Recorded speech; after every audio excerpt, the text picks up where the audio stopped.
Pemirsa masyarakat Komplek BRR Gampung Lam Ujung, Kecamatan Baitus Salam, Kabupaten Aceh Besar, kini telah dapat menikmati air bersih setelah adanya bantuan sumur bor. Sumur bor yang dibangun dengan dana aspirasi anggota DPRA Irwan Johan tersebut diresmikan Selasa pagi tadi. Ya, alhamdulillah.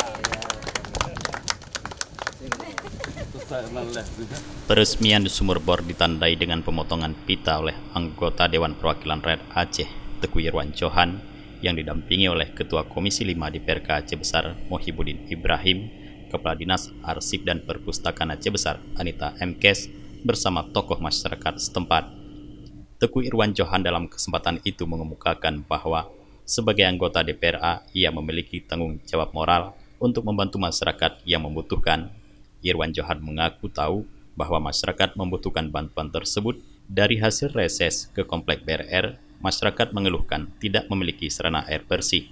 Karena mengingat air merupakan kebutuhan pokok masyarakat untuk kebutuhan sehari-hari, maka politisi Partai Nasdem tersebut memprioritaskan usulan warga itu melalui dana APBA tahun 2019 sebesar 200 juta rupiah.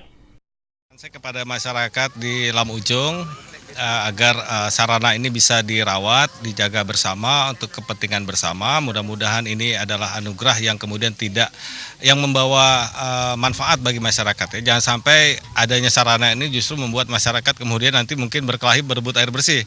Ya, tapi ini kepentingan bersama. Dan apabila masih ada yang kurang, kami dari pemerintah Aceh, juga nanti ada Pak Mohibuddin, ini dari DPRK Aceh Besar, ada Ibu Anita juga dari eksekutif di Kabupaten Aceh Besar, walaupun dari Dinas Perpustakaan ya, tapi nanti mudah-mudahan bisa sama-sama membangun Desa Lam Ujung ini. Masyarakat Komplek BRR Gampung Lam Ujung, Kecamatan Baitus Salam, mengucapkan terima kasih atas kepedulian semua pihak yang telah membantu pembangunan sarana air bersih di komplek tersebut. Kendati pun sumur bor yang dilengkapi dengan bak penampungan air telah dibangun, namun air belum dapat mengalir sampai ke rumah-rumah warga karena belum memiliki jaringan pipa. Menanggapi hal itu, Irwan Johan kembali meminta agar masyarakat segera membuat proposal untuk dapat kembali diplotkan pada tahun anggaran 2021 mendatang. Dari Aceh Besar, Tim Liputan Aceh TV melaporkan.